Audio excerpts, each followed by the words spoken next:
Are you curious about how telecom operators around the world are rapidly transforming to meet the demands of new technologies like eSIMs and RCS messaging? Or have you ever wondered what goes on behind that network that provides you with that service that you take for granted, but it's something that we all do? We just expect that constant connection to the internet from our phone wherever we are. Well, today I'm going to be joined by the CEO of NetLync's. We're going to dive into the innovative world of Entitlements-as-a-Service.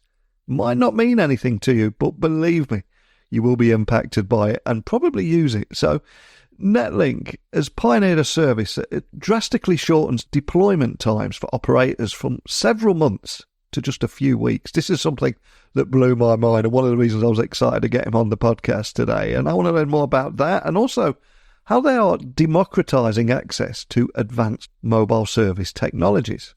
My guests will discuss how their work with leading industries such as Apple, Google and Samsung has culminated in a revolutionary approach that not only enhances customer experience, but also sets the stage for future technological integrations across various device categories. So I'm going to invite you to join me today as we uncover the critical role of entitlements in today's telecom landscape and what this means for our future of connectivity. But enough from me. Let's get my guest on now. So a massive warm welcome to the show. Can you tell everyone listening a little about who you are and what you do? Yeah, thanks, Neil. Who I am is Emir Aboulhosn. I'm CEO for NetLync's. I have an interesting history, but I think it's getting to be a bit long history in the telecom business. I am known to do, people call me a serial entrepreneur. I own my fourth startup now, something I really enjoy, and I've had really great experiences with all the ones I've had in the past as well. I'm a highly passionate individual about the telecom industry and work with carriers and the device manufacturers around the world to solve particular challenges, especially the next wave of challenges that are coming forward right now. And you have had a fantastic career in tech. And I suspect you've seen so many big changes along the way. And one of the things I was excited about getting you on here today was to discuss or demystify Entitlements-as-a-Service, which is an exciting innovation that seems to be transforming the telecom industry right now. And I suspect that you've seen this evolve. So can you tell me a little bit more about the journey that led to its creation and also how it might differ from the traditional entitlement solutions? Yeah, so entitlements technology has been around for north of a decade so far, and was basically a technology and a service designed by Apple, particularly around device authentication. Its primary role at the beginning was to quickly authenticate and create a persistent level of authentication for iOS users, particularly when they're using FaceTime and iMessage. The very few pieces in the network that captures the status of a device between the OEM, the user, and the carrier themselves. So it's kind of holding on to that status in terms of improving who it is or ensuring that the user is who they are, right? So, for example, when your device is registered for the first time, anytime it goes into roaming, airplane mode, reboots, updates, anything along that basis, what will happen is will send out a notice to the carrier, and it will say, okay, prove to me this is Neil. And the way it does it, it basically does a phone number lookup. So it will send a request to the carrier to validate that this is an actual phone number. And then it'll also show that it's registered on the carrier network. And then it will send a message back saying, yes, this is a legitimate number, and it's communicating effectively with the home network as well, too. So once that's established, then it goes back in and it says, okay, now you're authenticated and your iMessages when you're communicating with somebody else will be blue. Any other iCloud-based services will be authenticated as well, too. That was its primary use case. That's what started over a decade ago. And then from there, once they had this really elegant protocol for authenticating devices, they started to use it for permissions. So voice over Wi-Fi, voice over LTE. Is the device allowed to use this? Does it have permission to do it? And it would basically check in with the carrier and authenticate that. And then it was used for Apple Watch, right? It became a requirement for Apple Watch when you're putting companion devices. Again, you're authenticating the devices, making sure that they're both who they are, and you're pairing them together. Same thing with the iPad. Now it's gone a little bit further as well, too, because where it's going now is it's being used for eSIM transfer. So there's a really great feature inside iOS that, one of the best things they ever did was you could put the two devices next to each other when you're buying a new one, and it moves all your settings and everything over. Well, now it'll actually convert your physical SIM into an eSIM, or if you have an eSIM, it will just simply transfer it over for you. And that's done through device entitlements. And then lastly, the latest one is RCS, Rich Communication Services. So we know that this is kind of a big deal between Apple and Google in terms of allowing people to send messages and files over what would have been their native messaging services without degradation in the video and audio quality of the files that are coming through. And also with receipts and group messaging and everything else with it. So now that's operational. Entitlements is a requirement by the carrier that they have to have in device entitlements in order to enable that functionality where their Android users and iOS users can now communicate seamlessly over their native messaging apps. Some things I can speculate on, but it has a fairly rich future ahead of it, and it's becoming essentially a critical requirement.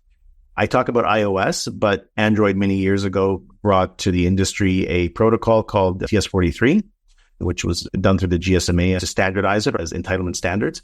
They run their own separate setup on it. So iOS has its own proprietary approach. Android has its approach. They're very similar to each other. We handle both of them.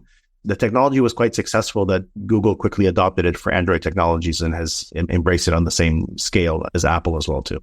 Fantastic. And you've worked with so many industry giants, everyone from Apple to Google and Samsung to develop this service. So I'm curious, what role did these collaborations play in shaping entitlements as a service, and how do they continue to influence its evolution? Because I would imagine there's so many great conversations going here, but what are you seeing here? That's a really good question. So there was one thing that we were very fortunate with, and one thing that I've learned in my experience in building companies is that you're there to solve a problem, right? There's a few times where somebody comes up with an incredible idea, brings it to market, and people didn't realize they needed it, and it becomes wildly successful. But most of the time, your ability to succeed is what problem are you solving, who are you solving it from, and what's the urgency behind it, right? Which helps with the timing and making money from it. So that being said, when I was looking at, I finished my last startup, it gone through an exit, and I worked with IDEMIA for 3 years as part of the acquisition.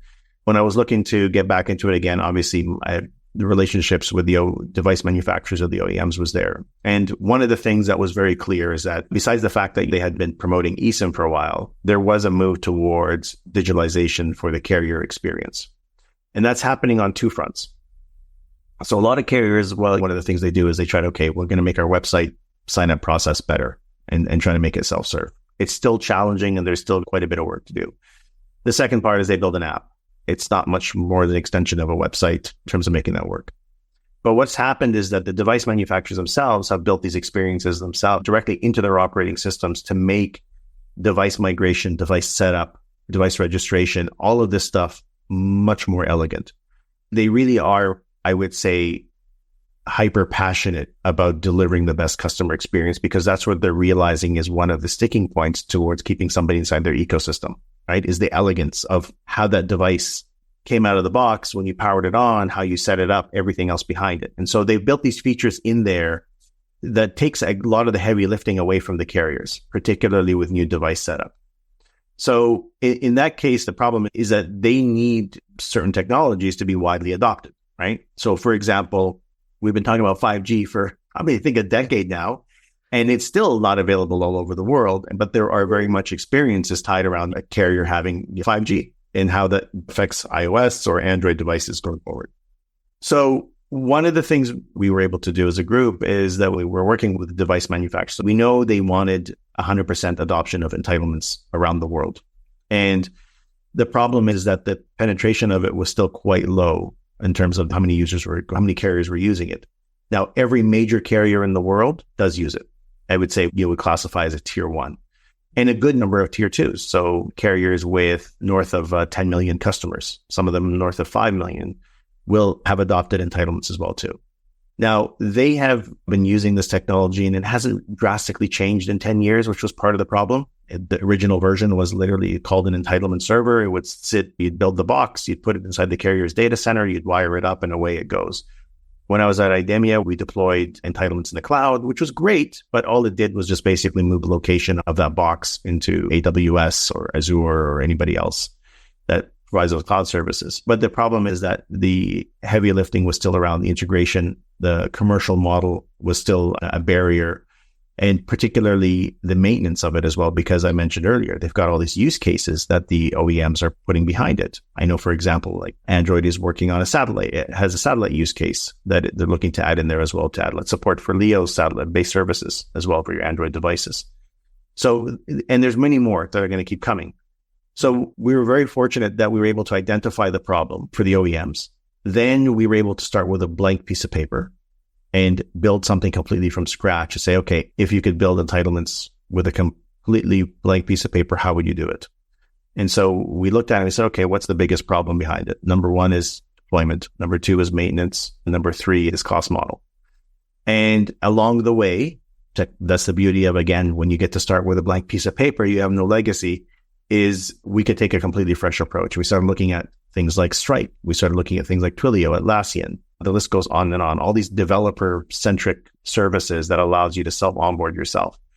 We knew that technically, in my experience especially, that when I would go out to sell something to a carrier, 9 times out of 10, they actually had the internal talent there.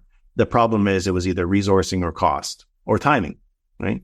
And so if you could put the onboarding back into the hands of the carrier and build something that's for developers by developers, so meaning that everything is nice and clean, perfect documentation, APIs are easy to understand, it's got all the test benches built inside of it going forward, and they love to get their hands on this kind of stuff, then you could probably solve the adoption issue. And so far, I think our approach has shown that it's actually doing that today.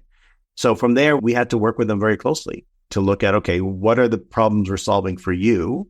And what are the problems we're solving for the carriers? And our job is to become that service in the middle of it that addresses the problems for both parties. And yeah, we're really quite happy with the first results of it so far. And we're even more excited about what's coming down the pipeline.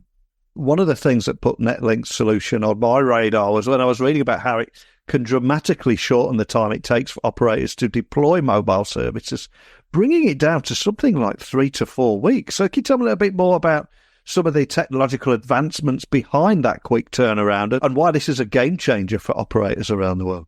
Yeah, that was the first thing, by the way, that when we were starting to put this thing out there, people said that's not possible. Yeah. Because a normal entitlements deployment took anywhere from 6 to 12 months, sometimes even longer going forward.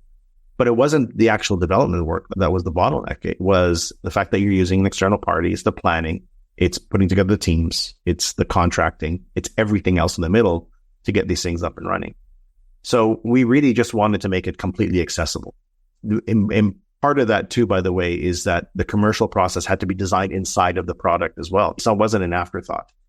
So when we went out to the market and we said you could do it that fast, the first reaction was, yeah, that's not possible. We've never seen that before. We've never heard of that before. But then when we would show that we walk the technical teams of the carrier, walk them through it, it's like, oh, wait a minute. This is not very difficult. This is actually quite easy. Why? Because we put ourselves in their position and they're in their shoes and said, okay, what would it take to get to 3 to 4 weeks? We actually had that number in mind when we were building this thing. So the reason it's a particular game changer is that there's 3 things that it accomplishes. Number one is that it allows you to utilize your internal resources inside of an organization to do the deployment. It is really quite straightforward to do it. We've added a new component called a diameter security gateway, which makes the integration even easier. Believe it or not, it's actually reduced it by 50%. We can talk about that a little bit later. And then the third part is the commercial model had to be completely clean and simple in every single way, meaning that it's what you see is what you get. There's no surprises in the middle of it going forward. So we had to give them the confidence to jump into this.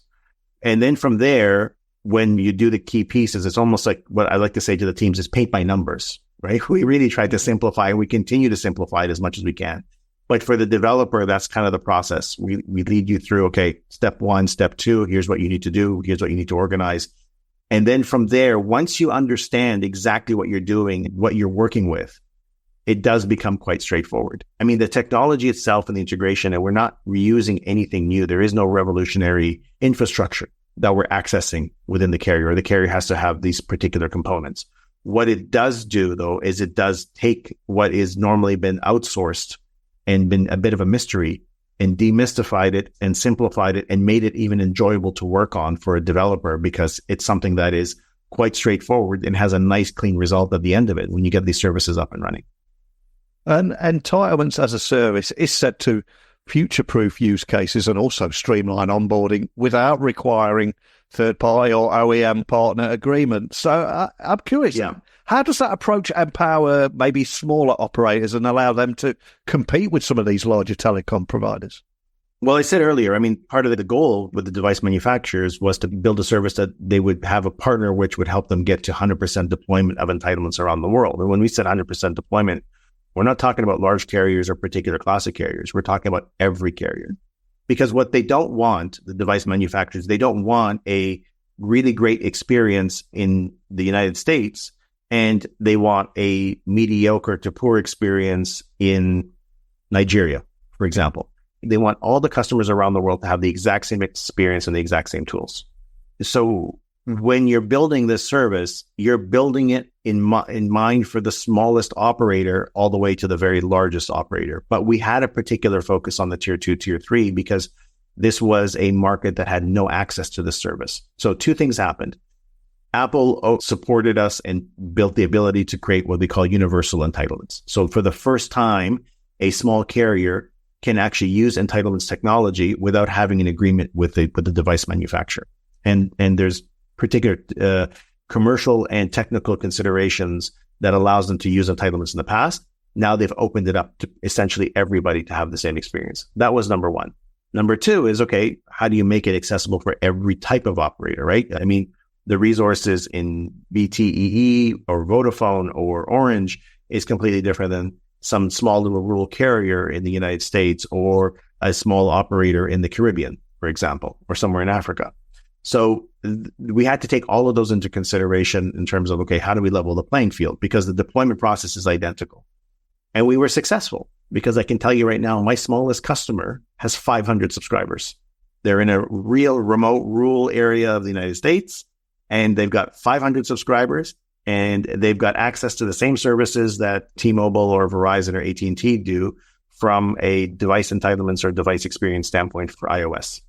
And we also have very large customers, well north of 10 million, that are also using the service as well. And they're accessing it in the exact same manner as well, because ultimately entitlements has a very particular function and a set of features.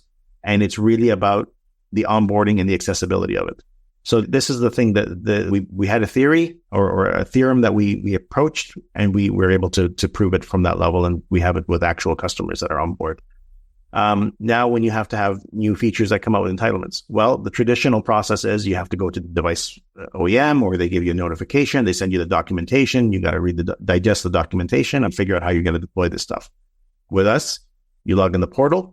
The new use case is there. You click on the box, access the APIs, access the documents, and away you go. It's designed to be, again, a very seamless experience, but it also saves effort for the OEM in terms of distributing that information and making sure that they're all up to date and up to speed. Wow, I love the contrast there at both ends of the scale. And with the anticipated global shift to only smartphones in the next few years, I'm curious, how is NetLync preparing operators to transition smoothly to that new technology? And are there any challenges you see there? And how are you helping address them at NetLync? So that was part of the motivation for the device manufacturers. As we know that the US is eSIM-Only for iPhone, we know that there is more and more eSIM-Only devices that are out there. You can only predict that model is going to simply expand into more and more markets. But we also know that the eSIM adoption, even for devices that are running eSIM and physical SIM, a lot of carriers are taking customers down the road of eSIM as well. And we've seen the impact of it in the travel roaming industry as well, which has made accessing services around the world incredibly easy. The idea there was making sure that every carrier in the world can access device entitlements, particularly with any type of region, any type of class of carrier, including MVNOs as well. And I was talking earlier about making sure that the device experience is the same anywhere in the world, what the OEMs are after. But entitlements opens up quite a few things in terms of how that eSIM experience is going to look. First and foremost, the download and setup of an eSIM device. Entitlements actually has functionalities in there that makes that completely seamless and easy to manage. The second one is device transfer. So if the customer already has an eSIM or has a physical SIM and they're migrating into, for example, an eSIM-only device in the US or potentially somewhere else in the world in the future, they don't even have to call the carrier anymore. They don't have to go to the local store and get a physical SIM card. They don't have to put one on order. They don't have to go to a website to register. Everything is handled directly in the device setup experience.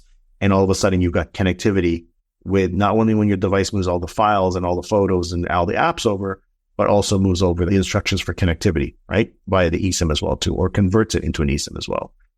And then you look at other devices that are coming down that are already out there. Apple Watch, you've got iPad, you've got additional Android devices as well too.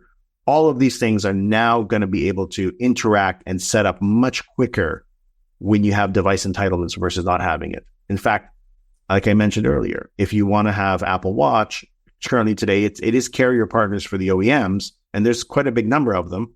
But the fact now that they can make entitlements so affordable and so easy to access, they can bring Apple Watch devices to their users much faster. Same thing applies with Android. I think called Android Wear devices, right?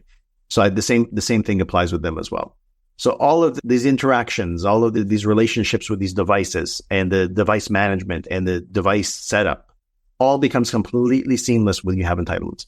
Now, just let me finish. When you have all of those pieces all working together completely elegantly, and the carrier and the OEM has managed to take that heavy lifting or that intelligence that you have to build on your network in the past and move it into device entitlements, which makes it completely automatic and seamless, all of a sudden, your customer care calls go down, right? Your customer complaints go down significantly.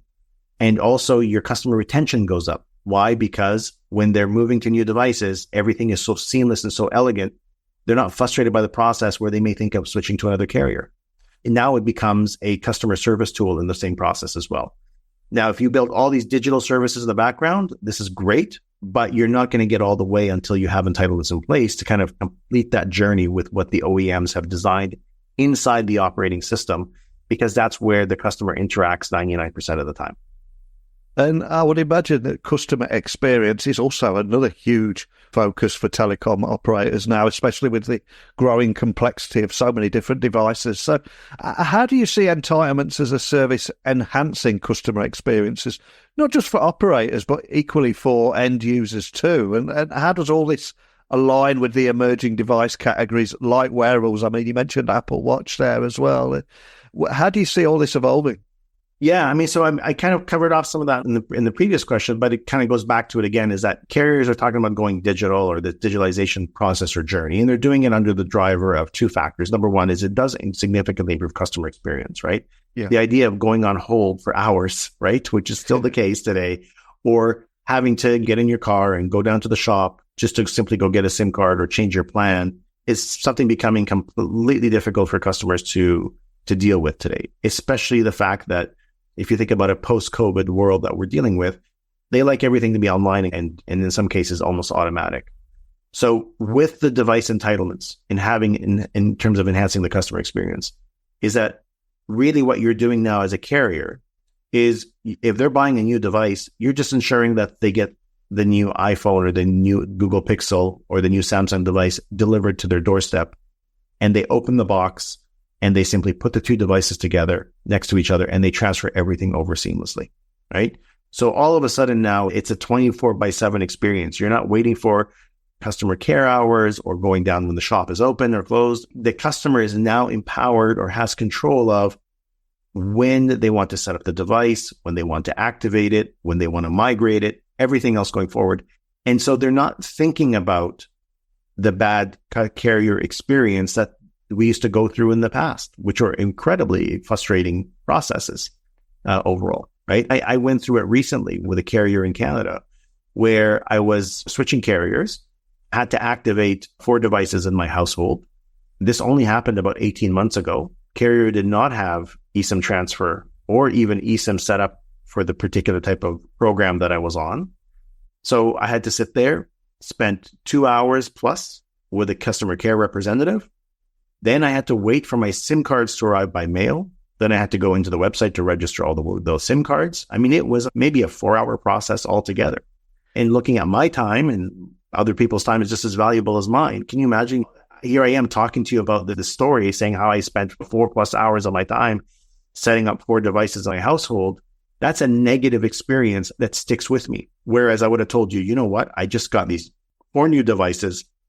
set them up at home, and it was completely seamless and it was done within 10 minutes. And that's something I would say to the carriers, well done. You now have a full digital proper experience versus reminding me why I don't look forward to upgrading devices. Yeah, I think so much of your story there will resonate with people listening. From a lazier standpoint for myself, I know when traveling, and if you haven't got roaming for that particular country, you have to hunt down the local cigarette stall and buy a SIM, and then you've not got the thing to open the SIM tray on your phone. It's not needed anymore, is it? Like those kind of experiences. And No. it's just crazy. And keep in mind, eSIM technology has been around for quite a while. I mean, I was there kind of towards the beginning of the commercial applications when Apple launched the Apple SIM, right? It was a physical SIM, but it functioned like an eSIM at the time. And that was almost 10 years ago. Yeah. So it's been quite a while to get to the adoption where the adoption kind of needs to be to get momentum. So when I'm saying that the adoption is getting there, but it's now getting to the point where now there's momentum, and then you're going to see it moving at a more accelerated pace, I think, in the very near future. And that will change the relationship with the customer and the carrier overall, because now you're calling the carrier to make sure you're getting the best price, the best value, the best plan suited for you versus calling them to get your device set up, which is, completely time consuming. And it's not a fun experience in the traditional means. In the new world, it's completely seamless and easy, but your carrier must have device entitlements in order to support that. And you mentioned adoption rates there, and I think we should highlight, you've seen some pretty impressive adoption rates of your own there, with something like around 100 operators around the world signing up for Entitlements-as-a-Service. So I've got to ask, what kind of feedback are you receiving from your clients, and what does this say about that growing demand and thirst for this solution? Well, there's two camps. There's the carriers that have had access to entitlements for many years and decided not to do it, particularly for financial reasons, right? The cost barriers of it were really quite high, and the time and the resources required were quite high. So we address those from that class of carrier. And these are what you would see as an authorized reseller for iPhones and Android devices and Samsung devices as well, too. So they have different paths to take, but the ultimate path for them is to also deploy entitlements. I mentioned earlier, every large carrier generally has entitlements. Not all of them deploy all the use cases, by the way, right? That's the other barrier. Deploying use cases is a bit of a challenge for them. We managed to solve that by splitting entitlements or use cases, but that's a different story. But on the other side of it, there's literally thousands of carriers that are out there, big and small. Like I told you, my smallest customer is 500 subscribers in the United States. They didn't have access to entitlements in the past, even though it would solve major problems. And the reason why is because you used to normally require a carrier agreement. Now, the OEMs have made a very wise move by opening the market up and making entitlements accessible to everybody. The approach that we took kept that in mind. You can imagine the market is thousands of carriers. Very quickly, we had over 100 of them registering and signing up to get the process going, and they've been deploying in various stages or windows going out the door. The feedback has been consistent, and we're happy to hear it. It's doing what we designed it to do. Now, we saw some of them having technical challenges, particularly on the device authentication component, which is the most critical component. So what did we do? We built a service called Diameter Security Gateway, which basically acts as a proxy and pre-wires, does half the pre-wiring for entitlements. They install them into their network, and they just simply only have to do 50% of the connection versus 100% of the connections before. And even the testing is reduced because it comes pre-wired. So it reduces the chances for errors. And that's reduced the deployment time even further. And it's helped with the adoption rate going forward. So we'll see another major push in 2025 of carrier adoption around it. And as we see more and more eSIM-only devices come to market, they're going to be kind of forced into using it, because if they don't, the customer will have a degraded experience going forward. So we're very fortunate to be in this position right now. With so many big changes coming and so many big adoption, and I've got to ask you, someone right in the heart of this space, how do you stay up to speed with the latest technology trends and the latest movements in the industry? Because it is incredibly fast moving. And I think everybody listening in any industry feels that pressure of having to be in a state of continuous learning. So where or how do you self-educate? How do you keep up to speed with this? Myself personally? Yeah. So myself personally, I think there's a couple of things I think that's important in terms of doing this. And I've been doing this now for a while in terms of doing startups and building business plans and getting funding and building a team and then executing. There's a process. Surprising, the process is almost identical every single time. There's a few tweaks to it, but and the reason you get good at it is not because you learn lessons. You learn from your mistakes primarily, but you also learn from others' mistakes as well too. Now, there's two processes in terms of self-educating. Is I think the way that we run NetLync is I run it in a very hyper-focused model, right? We have a very clear ambition or goal or vision that we have ahead of us. We hired, I would say, people probably more senior than a lot of startups would do out of the gate, simply because we needed speed and experience on our side. And then from there, we rolled out. Going back to that point about being hyper-focused, it also comes back to how do I keep up? I really try to, obviously, I'm self-taught in a lot of ways in terms of particularly around engineering, but I try to stay also hyper-focused about trying to find something that I can be a subject matter expert at. And so I kind of find a branch of technology. I really focus on that, try to get myself to what I would call a near expert level, or as much as I possibly can be. And then from there, obviously there's branches that are sitting next to it. And I kind of let that go in terms of where the natural course takes me in terms of educating myself and becoming highly curious. And then obviously I'm just very aware of the trends in the industry, all my news feeds that are set up and everything that I have from Reddit to even LinkedIn to even surprisingly on that basis as well too. I find it can be also very effective. So some of the areas that I'm really keen on right now is AI. Obviously we're working on it. We haven't made any announcements, but we also haven't simply labeled anything with AI. It's very easy to do. So we've been very careful with that, but we are looking to make the experience better. So I've been going down the path of, okay, how do we integrate AI? And so that's kind of one of the areas I've become quite passionate about. But you have to kind of pick something and really build a real high passion about it and kind of dive into it. And you'll find yourself in a pretty good position ultimately of being kind of a subject matter expert around it. I hope that answered the question. It really does. Some great insights there. And I'm conscious we could talk about this stuff for hours. And anyone listening wanting to dig a little bit deeper and explore this world a little more, where would you like to point everyone listening? Is there a website anywhere you'd like to talk to or social channels you'd like to point everyone to? Well, I mean, obviously our website, netlync.com. So NETLYNCE. Everybody thinks it's LINK. It's not. It's NETLYNCE. And you can go there and obviously get our latest announcement. We've been pretty consistent about putting some new information out there overall. LinkedIn is a good source if anyone wants to reach out as well too. It's a good way. Daily I get lots of questions or people reaching out on LinkedIn for various reasons. But I really enjoy these podcasts because I find that people do follow up and ask me some really good questions as well too. And I'm happy to connect on that basis. And I think there's several technology and tech websites that are out there that are really useful, but device entitlements is interesting. There's not a terrible amount of press around it because it was always one of those hidden features within the network that did a lot of things, but it wasn't one of the things that you would bring to the surface or you would particularly market. Like a carrier wouldn't go out and say, I've got device entitlements and brag about it. You would see it through the features that would be enabled going forward. So I think it's really interesting to see, obviously, what's coming down the pipeline.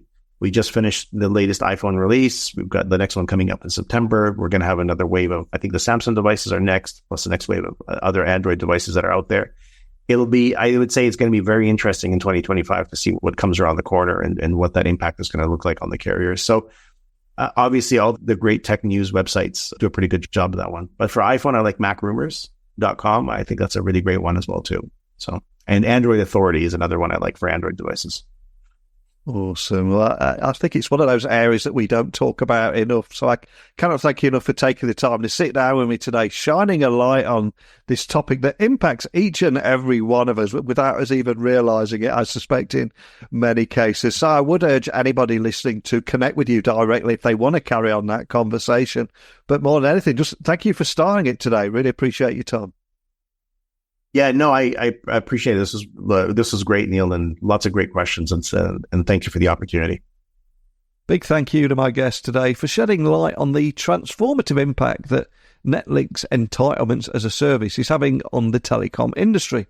Whether that be speeding up the deployment of new services to enabling seamless device integrations across platforms, it seems that NetLync is at the forefront of these telecommunications innovation. But for everyone listening, how do you see these advancements influencing your digital interactions? What did you learn today? What were your big takeaways? Were there any questions that you would like to ask? Or have you experienced some of the benefits of the technologies we talked about today? firsthand. Love to hear your thoughts. So please email me, techblogwriter@outlook.com, Instagram, LinkedIn, @NeilCQs. Let me know your thoughts on this one. Other than that, I've got another guest lined up for you bright and early tomorrow. Predictable, I know, but I will be here, same time, same place. Hopefully you will all join me again. Bye for now.